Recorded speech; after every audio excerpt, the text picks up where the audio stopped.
Hello everyone and welcome back to EduQs. So today we are going to continue exercise 4.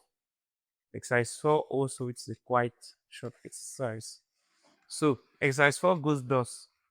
2 grams of volatile liquid occupies a volume of 500 cm3 at a pressure of 1 atmosphere and a temperature of 25 degrees Celsius. Calculate the molar mass of the volatile liquid.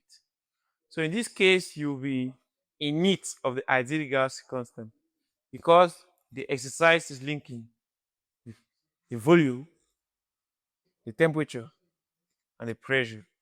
So in this case, you are going to use the ideal gas constant to be 0.082 atmosphere DMP, mole minus 1, Kelvin minus 1.